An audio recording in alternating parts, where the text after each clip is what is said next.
"Grandpa, you can't sit here." My daughter-in-law Stephanie said it like she was explaining something to a child. I had my coat half off. "We need this table for the real guests." Behind her, my grandson, 7 years old today, stared at his sneakers. She handed me a paper plate, pointed toward the garage door. 23 people watched me walk through that door with a slice of pizza. What Stephanie didn't know was I'd made a phone call that morning. One call, and I'd brought something with me that was going to make this the last birthday party I'd ever be embarrassed at. Before we continue, please subscribe to the channel and write in the comments what time it is where you are now. My name is Walter. I'm 72. I worked 38 years as a union electrician before my back finally gave out. My wife Linda died 4 years ago. Pancreatic cancer. 6 weeks from diagnosis to funeral. My son Trevor married Stephanie 9 years ago. I paid for that wedding. $17,000. The venue she wanted was in wine country. The flowers alone cost $2,400. I didn't say anything when they asked. Linda was still alive then. She wanted Trevor happy. The garage was cold. November. I could see my breath. They'd cleared out enough space for a folding chair, the cheap kind that cuts into the back of your legs. No table. I balanced the paper plate on my knees. Through the door I heard laughter. Someone clinked a glass. "Happy birthday" sang out, all those voices together. I sat there for 40 minutes. The pizza got cold. Grease congealed on the paper plate. Nobody came to check on me. At one point the door opened. Stephanie's sister Karen. She needed something from the storage shelves. Didn't make eye contact. Said, "Excuse me," like I was furniture. I heard my grandson Ethan ask something. His voice. "Where's Grandpa?" Stephanie's answer came clear through the door. "He's fine, honey. He wanted some quiet time." Quiet time. That's what she called it. I set the plate down on the concrete floor. Stood up. My back screamed, but I didn't care. I walked back through that door. The dining room went silent. 23 people. Stephanie's family. Trevor's co-workers. Neighbors. The couple from next door with their twin girls. My son stood by the cake. He saw my face. "Dad." "I'm leaving," I said. Trevor started toward me. "Dad, come on. Don't make a scene." "Don't make a scene?" I'd sat in his garage for 40 minutes eating cold pizza off a paper plate, and I was the one making a scene. "Happy birthday, Ethan," I said. My grandson looked up. His eyes were wet. I left. Got in my truck. Hands shaking so bad it took 3 tries to get the key in the ignition. The drive home was 12 minutes. I don't remember any of it. I sat in my driveway for an hour, engine off, heat fading. The cold crept in through the door seals. My phone buzzed. "Trevor." "That was really immature, Dad." Not "I'm sorry." Not "that shouldn't have happened." Immature. I didn't respond. Another text 10 minutes later. "Ethan's upset. You embarrassed him in front of his friends." I'd embarrassed him. I turned off my phone. Inside, the house was dark. Same house Linda and I bought in 1986. 3-bedroom. She'd painted the kitchen yellow because it made her happy. I'd built the deck out back myself. Treated lumber. Composite boards. Took me 3 weekends, but it was solid. I sat at the kitchen table. The one I'd refinished after Linda died because I needed something to do with my hands. Started thinking about money. You do that when you get old. Add things up. The wedding. $17,000. The down payment on their house. That was 5 years ago. $55,000. Trevor said they'd pay me back. Never did. Never mentioned it again after closing. The truck. When Trevor's Ford died 4 years ago, 3 months after Linda's funeral, I bought him a replacement. $28,000. Used F-150. Good condition. He needed it for work, he said. The medical bills when Ethan was born. Complications. Stephanie's insurance didn't cover everything. I paid the difference. $12,000. Monthly help. Started small. $300 here. $500 there. Just until I get ahead, Dad. That was 3 years ago. I opened my banking app. Scrolled back. The transfers glowed in the dark. December. $2,200. January, 1900. February, 2400. Every month, like clockwork. Rent, utilities, car payment, groceries, always something. March through November, 19,000 total. Just this year. I scrolled back further. Last year, 26,000. The year before, 23,000. I added it up. Took me 40 minutes with the calculator on my phone. Had to start over twice. $168,000. In 5 years, not counting the wedding, not counting the down payment, not counting the truck. I'd given my son enough money to retire on, and he'd made me eat in the garage. The coffee pot gurgled. I'd put it on without thinking. Poured a cup. Linda's mug. The one that said, "World's Best Mom," that Trevor gave her for Mother's Day when he was 12. He was a good kid then. Don't know when that changed. My phone buzzed again. Still off, I'd thought. Must have turned back on. Stephanie this time. "Trevor's really hurt. You walked out of your grandson's birthday party. Do you know how that makes us look?" How that makes them look. I stared at that text for 5 minutes. Type back. I was eating in the garage. 3 dots appeared. Disappeared. Appeared again. "You're being dramatic. The dining room was full. We needed space for the kids." There were 4 kids at that party. Ethan and the twins from next door and Stephanie's nephew. 23 people. 4 kids. 19 adults. I was the only one in the garage. There were empty chairs, I typed. Those were for people we actually invited. People we actually invited. I read that 3 times. Set down the phone. My hands weren't shaking anymore. Something had shifted. Something cold and clear. I picked up the phone again. Didn't text Trevor. Didn't text Stephanie. Called my lawyer instead. Paul Henderson. We'd gone to high school together.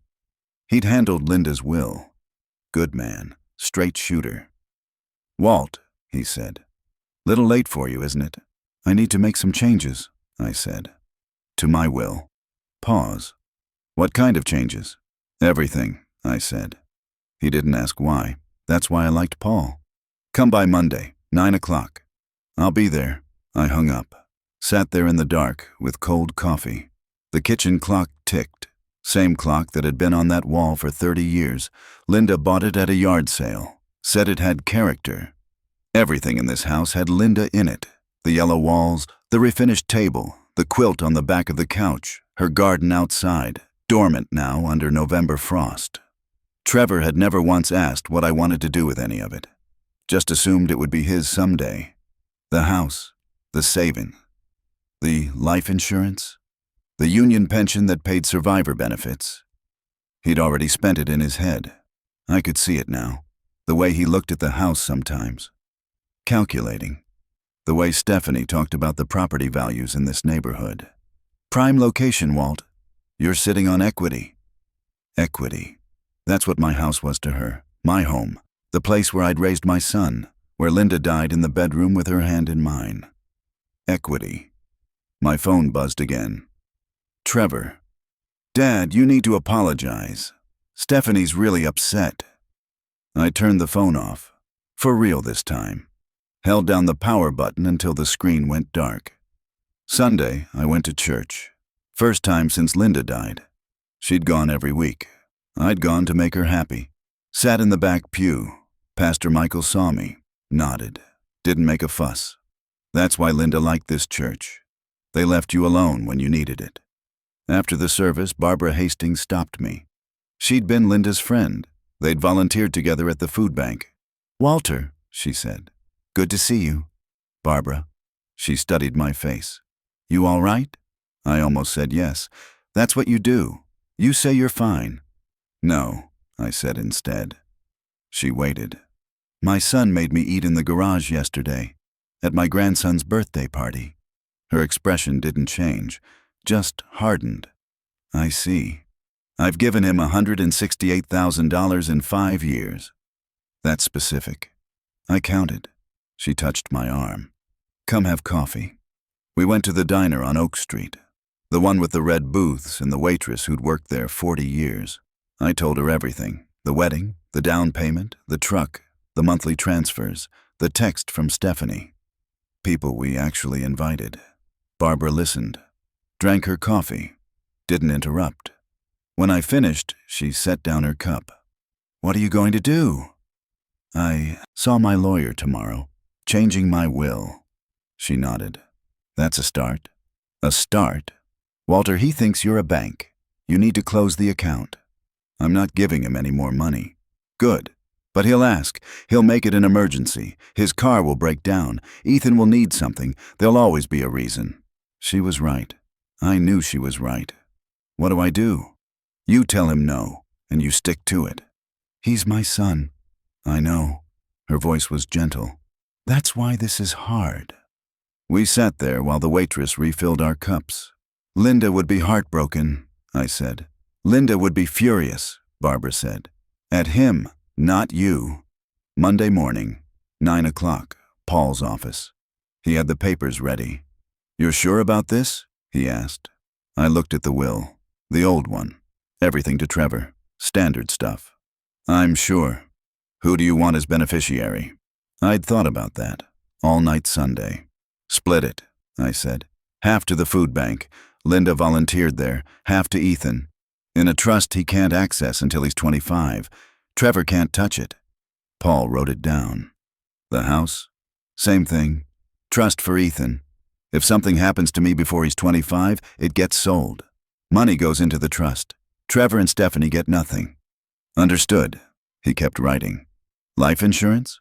Food bank. Pension survivor benefits? Linda had been the beneficiary. After she died, I'd changed it to Trevor. Can I change that to Ethan? If you set up the trust properly, yes. Do it. Paul finished writing. Looked up. This will eliminate Trevor completely. I know. He'll contest it. Let him try. Paul slid the papers across the desk. Sign here, and here. Initial here. I signed. It took 10 minutes to undo 50 years of assumptions. I'll file this today, Paul said. It's legal as of your signature. Thank you. At the door he stopped me. Walt, I have to ask, what happened? I told him about the garage. His face went hard. Jesus, Walt. Yeah. For what it's worth, I think you're doing the right thing. I drove home. Felt lighter somehow. My phone was still off. I turned it on. 16 missed calls. Trevor, Stephanie, Trevor's number again. 8 text messages. I didn't read them. Turned the phone back off. Tuesday morning, someone knocked on my door. Trevor. I opened it. Didn't invite him in. Dad, what the hell? His face was flushed. You shut off your phone. Stephanie's been worried sick. What do you need, Trevor? What do I... He stopped. You walked out of Ethan's birthday. You made me eat in the garage. We needed the space. There were empty chairs. Oh my God, you're still on this? It wasn't a big deal. It was to me. He ran his hand through his hair. Looked past me into the house. Can I come in? No. His eyes snapped back to me. No? This isn't a good time. Are you serious right now? Completely. We stood there. My son on the porch. Me in the doorway. I don't understand what's happening, he said finally. I know you don't. Dad, was there something you needed? His face changed. Calculating. Actually, yeah. The truck's making a noise. I need to get it into the shop. It's going to be about $1,200 for the repairs. There it was. Use your own money, I said. What? You have a job. Use your paycheck. Dad, I've got the mortgage, the utilities, Ethan's school expenses. Not my problem. His mouth opened, closed. What did you just say? I said it's not my problem. You're 42 years old. Figure it out. Are you kidding me right now? You're doing this because of the birthday party? I'm doing this because I'm done being an ATM. An ATM? Jesus, Dad, we're family. Family doesn't belong in the garage, Trevor. His face went red. Oh my God, it was one time. You're going to hold that over us forever? How much have I given you in the last 5 years? What? Money. How much? I don't know, Dad. I don't keep track. $168,000. That's not counting the wedding, or the house down payment, or the truck, or the hospital bills when Ethan was born. He stared at me. 168,000, I said again. Monthly transfers. 3 years of just until I get ahead. When's that happening, Trevor? When are you getting ahead? You're actually counting? Someone should. I can't believe this. You're my father. You're supposed to help me. I did help you. For 5 years. I'm done now. Done? Done. His voice went hard. So that's it? You're just cutting us off? That's it. He stood there breathing hard. This is unbelievable. Wait until Stephanie hears about this. I'm sure she'll have thoughts. He turned, stopped halfway down the porch steps. You're making a mistake, Dad. Maybe. Don't come crying to us when you're old and sick and need help. I'll take my chances. He left. I closed the door. Sat down at the kitchen table. My hands were steady. That surprised me. The calls started that afternoon. Stephanie first. I let it go to voicemail. Listened to the message later. Walt, Trevor told me what you said. I don't know what's gotten into you, but this is completely unacceptable. We depend on that money. We have bills. We have a child. You can't just abandon your family because your feelings got hurt. Call me back. We need to fix this. I deleted it. Trevor called again that night. Left another voicemail. Dad, I talked to Stephanie. Look, maybe we overreacted about the garage thing. It wasn't personal, but you can't just stop helping us. That's not how family works. We'll come by tomorrow. We can talk about this like adults. I didn't call back. Wednesday, they showed up together. 3 o'clock. I was in the garage, actual garage, working on the workbench, building a birdhouse. Linda used to love the cardinals that nested in the maple tree out back. I heard the doorbell. Didn't answer. Heard it again. Then knocking. Walt, Stephanie's voice. We know you're home. Your truck's in the driveway. More knocking. I kept sanding. Fine, Stephanie yelled. Be childish, but you're not getting away with this. Their car started. Drove away. I finished the birdhouse. Painted it red. Linda's favorite color. Thursday morning. My phone rang. Unknown number. I answered. Mr. Donovan? A woman's voice. Professional. Speaking? This is Jennifer Chen from Adult Protective Services. We received a call about a potential welfare check. My stomach dropped. From who? I can't disclose that. But there are concerns about your mental state, your ability to make sound financial decisions. My mental state is fine. That's good to hear. However, given the nature of the concerns, I do need to schedule a home visit. Would Friday at 10 work for you? What concerns exactly? The caller indicated you've been behaving erratically, making threats to cut off family members financially. They're worried you might be experiencing cognitive decline. Cognitive decline. Trevor and Stephanie had called APS. My hands tightened on the phone. I'm not experiencing anything, I said. I'm making deliberate choices about my own money. I understand, Mr. Donovan, but I still need to do the assessment. It's standard procedure. Friday at 10 is fine. Thank you. I'll see you then. She hung up. I sat there staring at the phone. They'd called APS. Tried to make me sound incompetent. I called Paul. They're going to try to prove I'm senile, I said. Who is? Trevor and Stephanie. They called Adult Protective Services. Silence. Then, those bastards. What do I do? First, stay calm. APS will interview you. Answer their questions honestly. Don't get defensive. Okay. Second, I'm going to arrange something. You available tomorrow afternoon? For what? Cognitive assessment. Proper one. Neuropsychologist I know. We'll get you tested. Document that you're completely competent. That's necessary? If they're playing dirty, we play smart. Get ahead of this. I went Thursday at 2. Dr. Sarah Mitchell.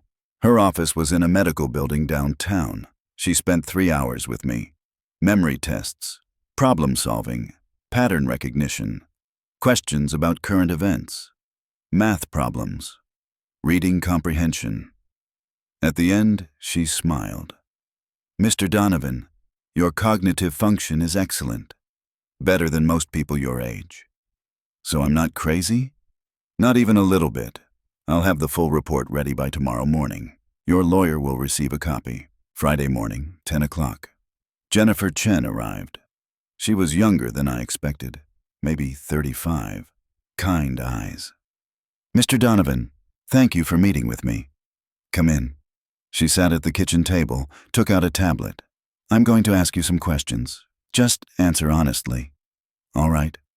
Do you live alone? Yes. My wife died 4 years ago. I'm sorry. Do you have any medical conditions I should know about? Bad back, from work. I take ibuprofen sometimes. Any memory problems? Confusion? Difficulty with daily tasks? No. The person who called said you've been making threats to family members. Can you tell me about that? I told my son I'm not giving him money anymore. Why is that a threat? You'd have to ask him. She typed something. How much money were you giving him? Monthly transfers. Around 2,000, sometimes more. And you decided to stop? Yes. Can I ask why? I told her about the birthday party, the garage. Her expression didn't change, but something flickered in her eyes. I see. And your son's reaction? He said I was making a mistake. His wife called it unacceptable. Do you have access to your bank accounts? Manage your own finances? Yes. Bills paid on time? Always. House maintained? I built the deck myself. I do the repairs. She typed more, looked around the kitchen. Clean, organized, nothing out of place. Mr. Donovan, I don't see any indication of impairment. You're clearly capable of managing your own affairs. So you'll tell them that? I'll file my report. It'll state that I found no evidence of cognitive decline or financial exploitation. They called because I changed my will. She looked up. Excuse me? I changed my will. Cut them out. Left everything to my grandson in a trust they can't touch. That's why they called you. She set down the tablet. That's your right, Mr. Donovan. Completely legal. And honestly, given what you've told me, I don't blame you. You can't say that in the report? No. But I can say you're competent. That your decisions are sound. That there's no basis for intervention. Thank you. She stood, handed me her card. If they escalate this, if they try anything else, call me. Document everything. After she left, I called Paul. APS cleared me, I said. Good. I've got Dr. Mitchell's report too. You scored in the 92nd percentile for your age group. What does that mean? It means you're sharper than 92% of 70-year-olds. If they try to claim incompetence, we've got ammunition. They won't stop, will they? Probably not. Not with this kind of money involved. He was right. Saturday morning, I got a text from a number I didn't recognize. Grandpa, it's Ethan. Mom says you don't love us anymore. Is that true? My chest tightened. I called the number. Stephanie answered. Hello, Walt. You gave Ethan a phone? He's 7, old enough. You told him I don't love him? I told him you abandoned us. Put him on. He doesn't want to talk to you. Stephanie, you did this, Walt. You chose money over family. Now deal with the consequences. She hung up. I tried calling back. Blocked. I drove to their house, 20 minutes across town. Knocked on the door. Trevor answered. What are you doing? Here? I want to see Ethan. That's not happening. He's my grandson. And you made it very clear you don't want to be part of this family. I never said that. You cut us off, Dad, completely. What did you think would happen?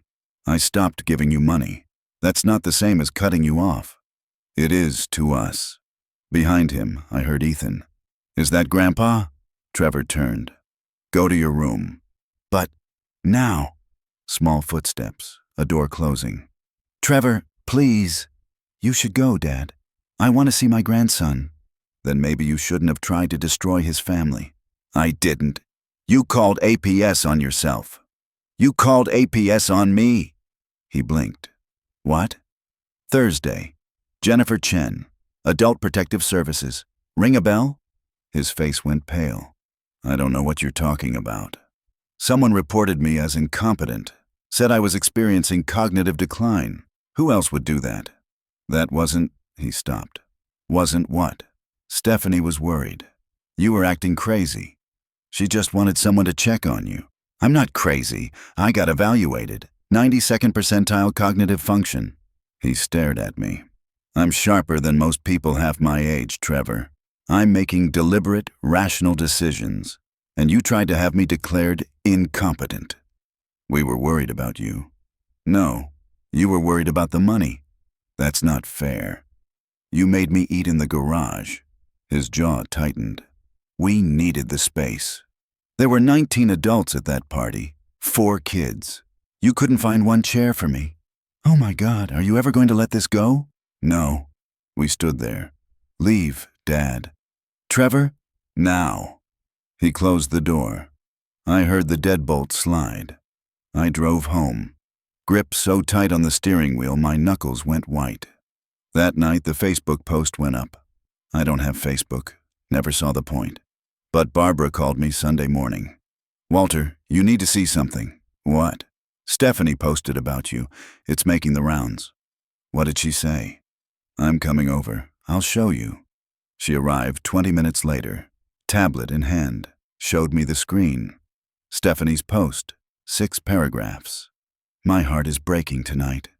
My father-in-law, who we've always treated like family, has decided to cut us out of his life completely. We're not sure what happened. He seemed fine. Then suddenly he changed his will and stopped taking our calls. We're worried about him. We think he might be experiencing cognitive decline, but he refuses to get help. Please keep our family in your thoughts during this difficult time. We just want him to be safe and healthy. 247 likes, 89 comments. I scrolled through them. So sad. Praying for you. Elderly parents can be so difficult. Have you tried getting a lawyer? There might be options. My mother-in-law went through this. Dementia is so hard on families. Dementia. She'd told everyone I had dementia. Walter, Barbara, was watching my face. She's lying. I know. They called APS. I got evaluated. I'm fine. Then you need to correct this. How? You don't have Facebook, but your friends do. Your church does. Let people know the truth. I don't want to fight publicly. Then she wins. People will believe her version. I thought about that. Thought about all those comments. People I'd known for years, thinking I was senile. What do I say? Barbara took the tablet. Started typing. Handed it back. Post this on the church Facebook group. I'll share it. So will others who know you. I read what she'd written. Some of you may have seen a post about me. I want to clarify. I'm not experiencing cognitive decline. I recently underwent a comprehensive evaluation and scored in the 92nd percentile for my age group. I'm making deliberate decisions about my finances and my life. I've chosen to stop providing monthly financial support to my adult son and daughter-in-law. This is my right. They're unhappy with this decision, which I understand. But I'm not sick, confused, or in need of intervention. I'm simply setting boundaries that I should have set years ago. You can post that? I asked. It's your truth. Post it. I didn't have Facebook. Barbara helped me set up an account. Bare minimum. Profile picture. Name. Posted the statement to the church group. Within an hour, 34 comments. Good for you, Walt. Setting boundaries is healthy. We support you. Barbara shared it. So did others. It spread. By Monday morning, 200 people had seen it, including Stephanie. She called. I didn't answer. Left a voicemail. Her voice shaking. How dare you? How dare you air our private business online? You've humiliated us. Trevor's co-workers saw that. My friends saw that. You've made us look like monsters. I saved the voicemail. Tuesday morning, a letter arrived. Certified mail. From a lawyer I didn't know. Adam Price, attorney at law. Dear Mr. Donovan, I represent Trevor and Stephanie Donovan in the matter of your financial obligations to their family. You have provided monthly support for 3 years, establishing a pattern of financial dependency. Abruptly terminating the support has caused severe hardship. My clients are prepared to pursue legal action unless we can reach an agreement. Please contact my office to schedule mediation. Financial obligations. I called Paul, read him the letter. He laughed. They can't do this. What? There's no such thing as established financial obligation for gifts to adult children. Gifts are gifts. You can stop any time. So this is a bluff, trying to scare you. What do I do? I'll respond. Tell them to pound sand in professional language. That'll make them angrier. Probably. You prepared for that? I thought about the garage, the texts, the APS call, the Facebook post. Yeah, I said. I'm prepared. Paul sent his response. Wednesday. Thursday. Trevor showed up again. This time with Stephanie. I saw them through the window. Didn't open the door. They knocked. Rang the doorbell. Dad, Trevor yelled. We know you're in there. I sat at the kitchen table. Didn't move. You can't ignore us forever, Stephanie's voice. We'll get a lawyer. We'll sue. Your lawyer already contacted us, Trevor shouted. That's not going to work, Dad. We have rights. They stayed for 20 minutes, knocking, yelling. Finally left. I sat there in silence. My phone buzzed. Barbara. You okay? I saw their car outside. How did you see that? I drove by. Wanted to check on you. Something in my chest loosened. I'm okay. You want company? Yeah, actually I do. She came over, brought soup, homemade.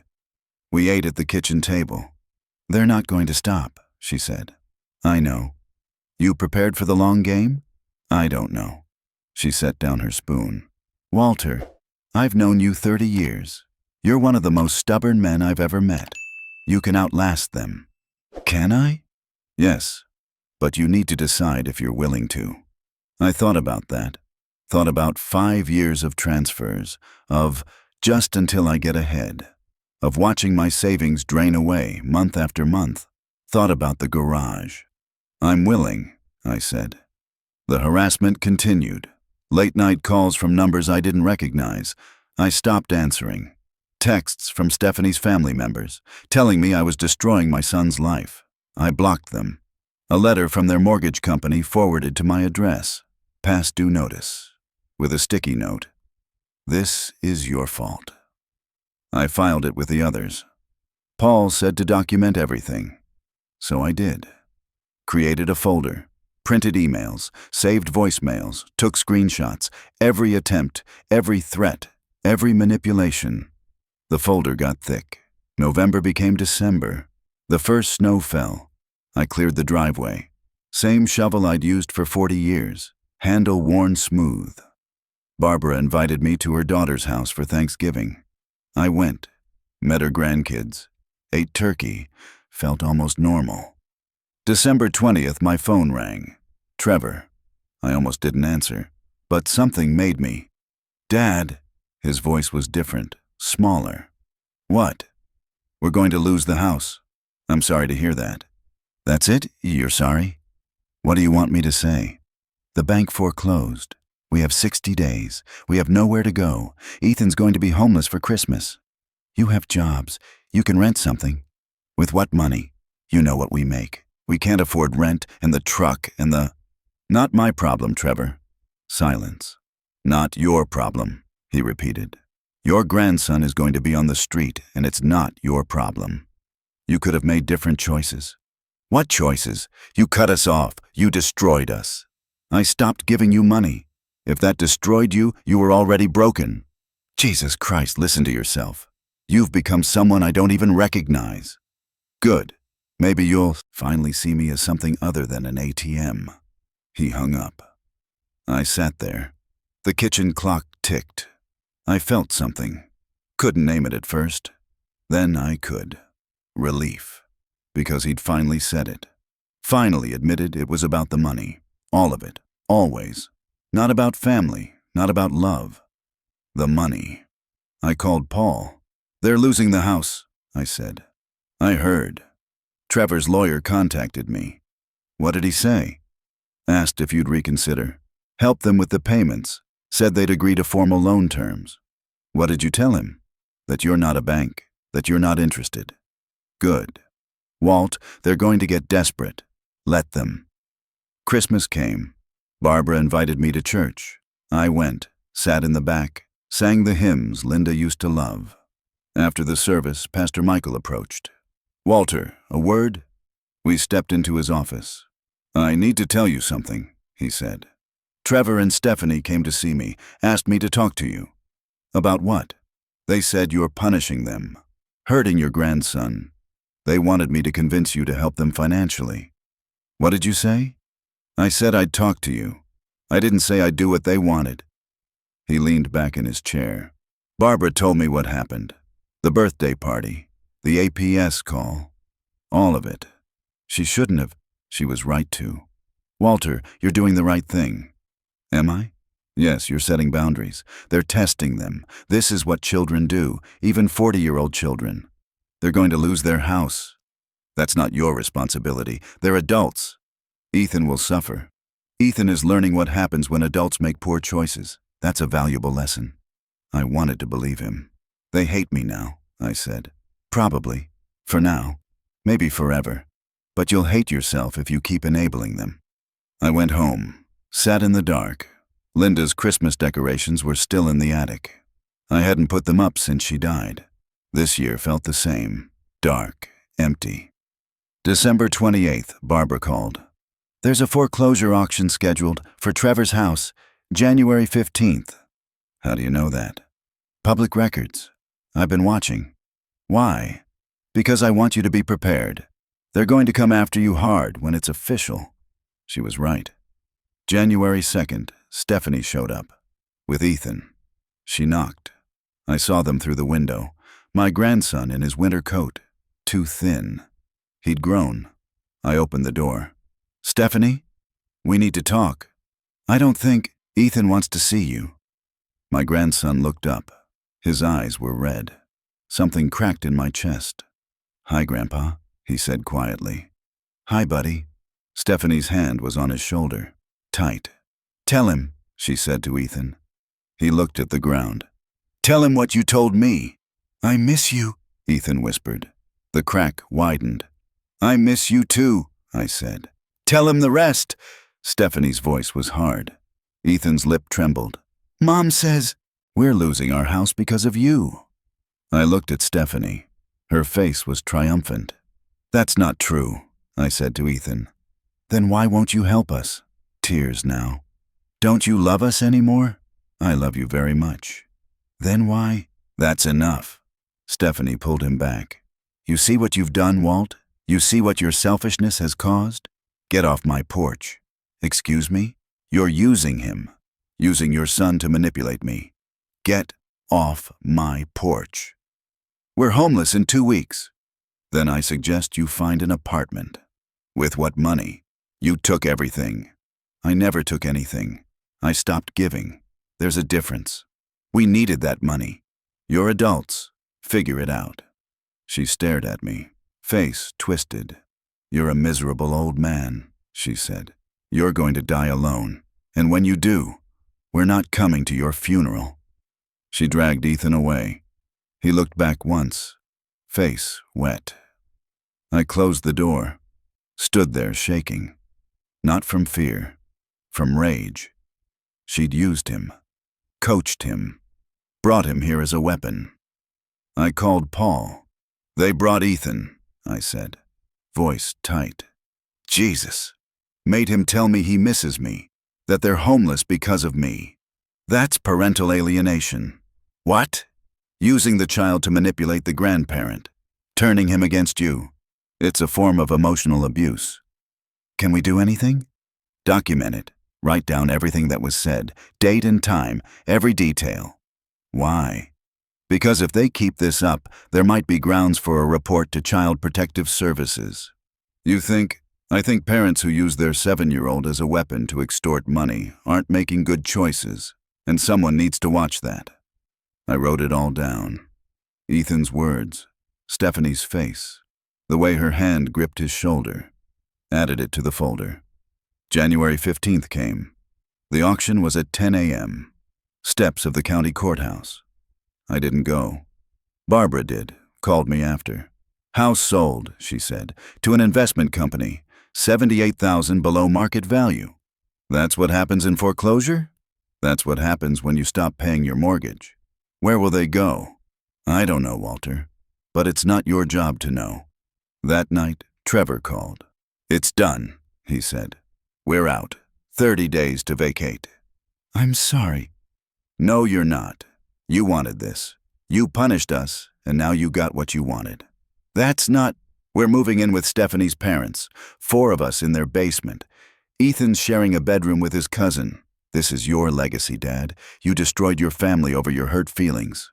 Trevor, don't call me. Don't text. We're done. He hung up. I sat there in the dark. The kitchen clock ticked. Linda's mug sat on the counter. I'd made coffee earlier. Forgotten to drink it. Some part of me waited to feel guilty. Waited to feel like I'd made a mistake. Waited to want to fix it. But I didn't. What I felt was tired. Tired of being blamed. Tired of being used. Tired of being the villain for refusing to be a victim anymore. I went to bed. Slept better than I had in months. February passed. March came. I heard nothing from Trevor or Stephanie. Ethan's birthday was March 23rd. He turned 8. I sent a card, addressed to Stephanie's parents' house, put $50 inside, and a note. Happy birthday, Ethan. I love you, Grandpa. The card came back, returned to sender. I kept it on the kitchen table for a week, then put it in the folder with everything else. April brought rain. I worked in the garden, Linda's garden, planted tomatoes, peppers, the things she used to grow. Barbara helped. We worked in silence, mostly. Hands in dirt. You doing okay? She asked one afternoon. Yeah, I said. I am. You sound surprised. I thought I'd feel worse. Why? He's my son. I cut him off. Shouldn't that feel terrible? She sat back on her heels. He cut himself off, Walter. You just stopped pretending it wasn't happening. Maybe she was right. May 15th, my birthday, 73. Barbara took me to dinner. Nice place downtown. White tablecloths. 2 new chapters, she said. Raised her glass. We clinked. You think he'll ever come around? I asked. Trevor? Yeah. I don't know. Maybe. When the money runs out. When he needs something. That's not coming around. That's just more of the same. Exactly. We ate in comfortable silence. The waiter brought dessert. Chocolate cake with a candle. Barbara grinned. Make a wish. I closed my eyes. Didn't wish for Trevor to apologize. Didn't wish for reconciliation. Wished for peace. Blew out the candle. June. I got a letter. Not from a lawyer this time. Handwritten. Ethan's writing. Careful letters. Dear Grandpa, I miss you. Mom says you don't want to see me anymore. Is that true? I hope not. Love, Ethan. I called Paul. Can I respond? I asked. Legally, yes. Practically, it might make things worse. How? They'll use it against you. Say you're going around them. Manipulating him. I'm not manipulating anyone. I know, but they'll say you are. I thought about it. What if I write to him but send it through their lawyer? Make it official. That could work. I wrote the letter that night. Dear Ethan, I love you very much. I have always wanted to see you. I would never choose to be away from you. Sometimes grown-ups have disagreements. That doesn't change how much I love you. When you're older, you'll understand more. Until then, know that you are always in my heart. Love, Grandpa. Sent it through Adam Price's office. Never got a response, but I'd said what I needed to say. July. Barbara's daughter had a baby. I went to the hospital, held the tiny thing. 6 pounds, pink face. Barbara beamed. This is James, my 3rd grandkid. I looked at the baby, felt something, not quite jealousy, not quite grief, just distance. He's beautiful, I said. And he was. But he wasn't mine. August. Hot. I fixed the deck. Couple boards had rotted. Replaced them, stained everything. Looked good. Sat out there in the evening, watching the fireflies. Linda used to love fireflies. Said they were proof of magic. I tried to see it. The magic. Found something else instead. Quiet. September. School started. Ethan would be in 3rd grade now. I wondered if he still liked dinosaurs. If he'd grown out of that. Wondered if he still asked about me. Wondered if they'd told him I was dead. October. The leaves turned. I raked them. Filled 23 bags. My back complained, but I didn't care. Felt good to work. Barbara came over. Brought cider. "You seem different," she said. "Different how?" "Settled." "Is that good?" "I think so." We sat on the deck, watched the sunset. "I thought I'd feel worse," I said. "About Trevor, about all of it." "But you don't?" "No, I feel lighter." She nodded. "That's what happens when you stop carrying other people's problems." Is that what I was doing? For 40 years. Maybe she was right. November, the anniversary, of the birthday party, of the garage, 1 year. I thought about it, tried to feel something, couldn't.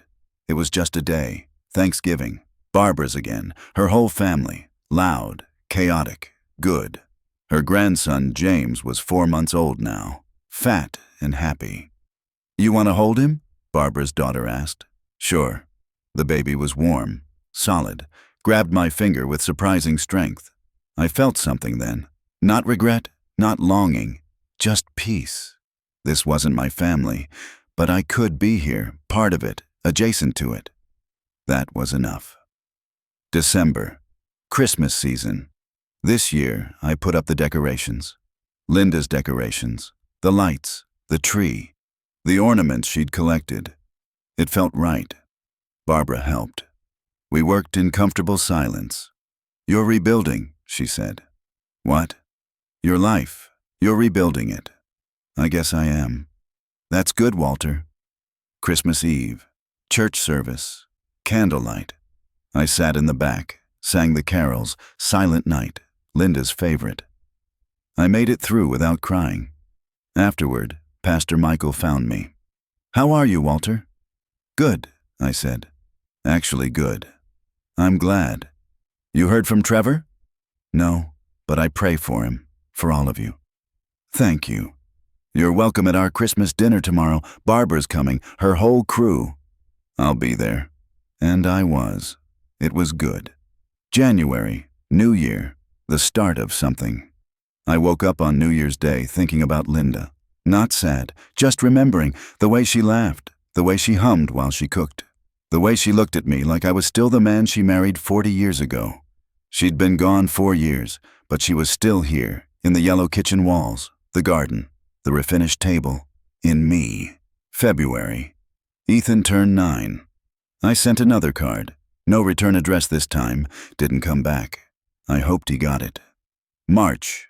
I finished the birdhouse, hung it in the maple tree. 3 days later, cardinals moved in. I sat on the deck watching them. Red flash against green leaves. Linda would have loved it. Maybe she did. I don't know. But I think she'd be okay with where I ended up. Alone, yeah. But not destroyed. Not a bank, not an ATM. Just a man in his house, living his life, setting boundaries, sticking to them. And that was enough. April. Saturday afternoon. I was in the garage, working on a chair. Broken leg. Simple fix. Heard a car in the driveway. Didn't recognize it. Looked out. Saw Ethan in the passenger seat. 9 years old now. Taller. Face changing. Trevor got out. Walked to my door. I met him on the porch. We looked at each other. "Dad," he said. "Trevor." Silence. "Ethan wanted to see you," he said finally. I looked past him, my grandson's face in the window, watching. "Can he come in?" Trevor asked. I wanted to say yes, Wanted to throw the door open, wanted to hug my grandson, but I didn't. Why now? I asked. Trevor's jaw tightened. He's been asking, every day, for months. I finally gave in. You gave in? Yeah. Not because you wanted to fix things, because he wore you down. Does it matter? Yeah, it does. We stood there. I'm not apologizing, Trevor said. For the record, you cut us off. You refused to help. You destroyed our lives. I stopped being your bank. Same thing. No, it's not. His face flushed. Are you going to let Ethan see you or not? I looked at the car again. Ethan's face. Hopeful. God, it hurt. Is Stephanie in the car? I asked. No, just me and Ethan. Does she know you're here? Yeah. What did she say? Trevor looked away. She said if you give us any money, to take it. There it was. After 17 months, all the silence, all the absence. They were here because they needed something. I'm not giving you money, I said. I didn't ask, but you were going to. After Ethan softened me up, after I felt guilty, you'd bring it up, something, some emergency, and I'd be supposed to help because family. His face went hard. You know what, forget it.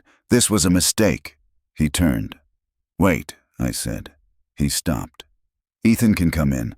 For an hour. You stay in the car. What? I'll spend time with my grandson. You can wait outside. That's not. Those are my terms. Take them or leave them. He stared at me, face red, jaw clenched. Fine, he said finally. He walked to the car, opened the door, said something to Ethan.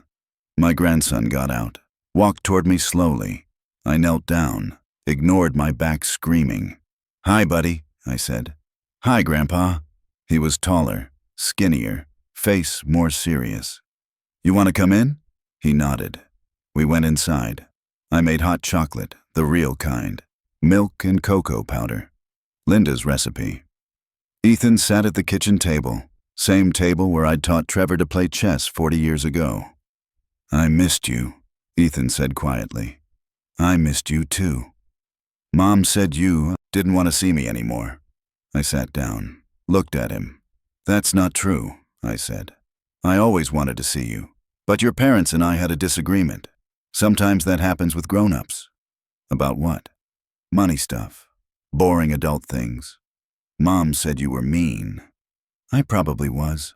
Sometimes when people hurt you, you get mean back. He thought about that. Did they hurt you? Yeah. How? I didn't want to tell him. Didn't want to make him carry this. But I'd spent 17 months being lied about, being painted as the villain. Maybe it was time for some truth. They made me eat in the garage at your 7th birthday party, I said. Do you remember that? His face changed, remembering. Yeah. How did that make you feel? Sad. I wanted you to sit with me. Me too, buddy. But they didn't want me at the table. So I ate in the garage, and afterward, when I said that hurt my feelings, they got mad at me. He absorbed this. That's not fair. No, it wasn't. Did you stop loving me because of that?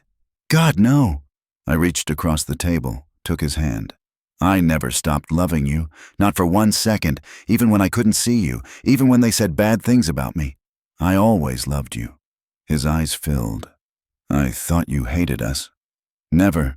We sat there, his hand in mine, small, warm. Can I come visit you? He asked. I'd like that, but your parents have to say it's okay. Dad's outside. I know. Can I ask him? Sure.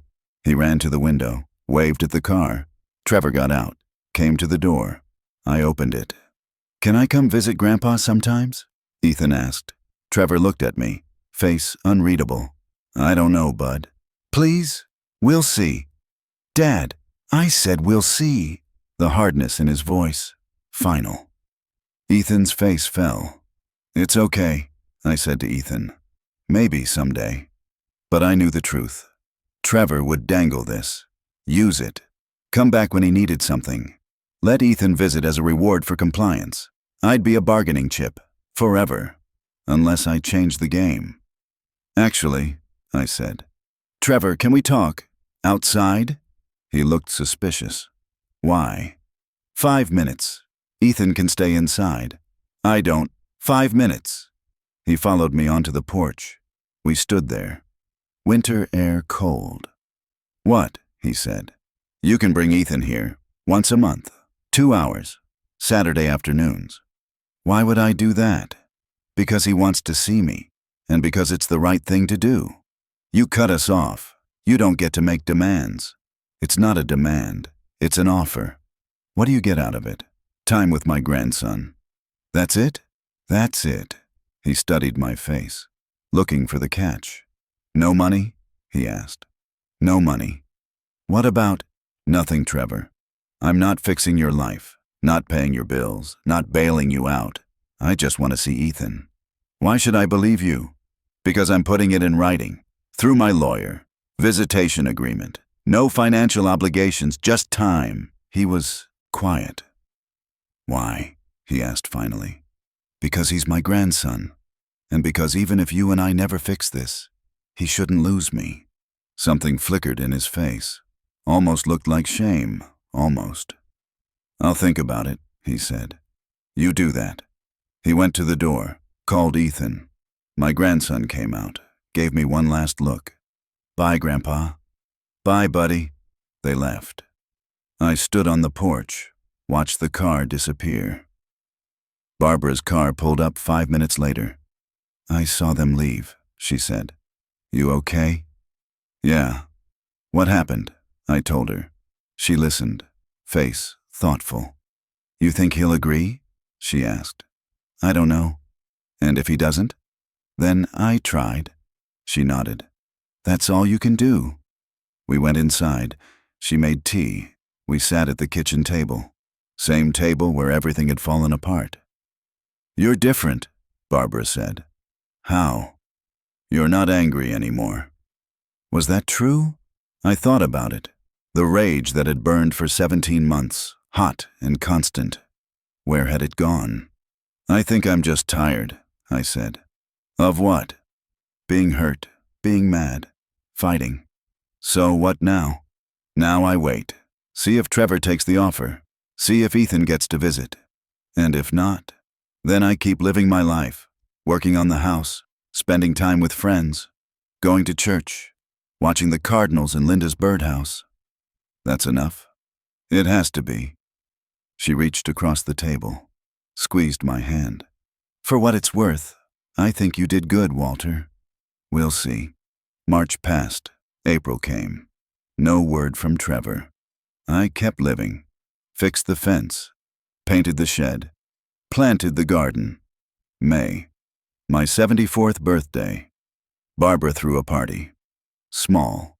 Just a few friends from church. Pastor Michael came. Brought his wife. We ate cake. Played cards. Laughed. It was good. June. I got a letter from Trevor's lawyer. Adam Price. My stomach dropped. Opened it. Visitation agreement. Client agrees to supervised visits. First Saturday of each month, 2 hours, 2 to 4 p.m. No discussion of finances. No gifts exceeding $20 in value. Violation of terms results in immediate termination of agreement. Supervised. Like I was dangerous. But it was something. I called Paul. It's insulting, he said. I don't care. The supervised clause implies you're a threat. I know. Sign it anyway. Walter, I want to see my grandson. If these are the terms, I'll take them. Silence. Okay, Paul said. I'll process it. First Saturday of July, 2 o'clock. They arrived at 2:03. Trevor stayed in the car, engine running. Ethan got out, walked to the porch. I opened the door. Hi, buddy. Hi, Grandpa. We had 2 hours. We played chess. I taught him a new opening, Queen's Gambit. We worked on the birdhouse, built a second one for the oak tree. We ate cookies, store-bought. I wasn't much of a baker. We talked about school, about his friends, about the book he was reading, not about Trevor, not about Stephanie, not about money or houses or any of it. Just life. At 3:58, Trevor knocked. Time's up. Ethan looked at me, sad. Next month, I said. Promise? Promise. He hugged me, quick, then ran to the car. I stood on the porch, watched them drive away. Barbara appeared from her house across the street. How was it? Good, really good. You're crying. I touched my face, wet. Yeah, I said. I guess I am. August, second visit, same routine. September, third visit. Ethan brought a school project, needed help with the measurements. We worked on it together. October, fourth visit. We raked leaves, made a pile. He jumped in it, laughed like he used to. Trevor watched from the car. Face blank. November, fifth visit. Anniversary of the birthday party. 2 years. Ethan and I didn't talk about it, just built another birdhouse. December, sixth visit. Ethan brought a Christmas card. He'd made it himself. To Grandpa, I love you. I put it on the mantel next to Linda's photo. January, seventh visit. Something shifted. Trevor walked Ethan to the door. Didn't wait in the car. Stood on the porch. Awkward. How long do these visits usually go? He asked. 2 hours, per the agreement. Right. Pause. He talks about you, Trevor said. All the time. I didn't say anything. He seems happy after he sees you. Good. Yeah. Another pause.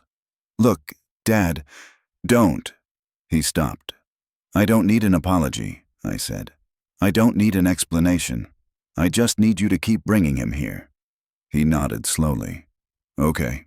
Okay. He left. February, March, April. The visits continued. Every month, 2 hours, supervised. But they happened. That was enough. May, my 75th birthday. Ethan made me a card. Inside, he'd drawn the birdhouses we'd built, all 3 of them. For Grandpa, the best builder I know. I hung it on the fridge. The anger was gone now, completely. What was left was simpler, peace, routine, small joys, Barbara's grandkids, Pastor Michael's sermons, the garden, the birds, and once a month, 2 hours with Ethan. It wasn't what I'd imagined my life would be. It wasn't forgiveness, wasn't reconciliation, wasn't family dinners and holidays together. But it was real, and it was mine. And after everything, that was enough. I sat on the deck one evening. June, warm, fireflies starting.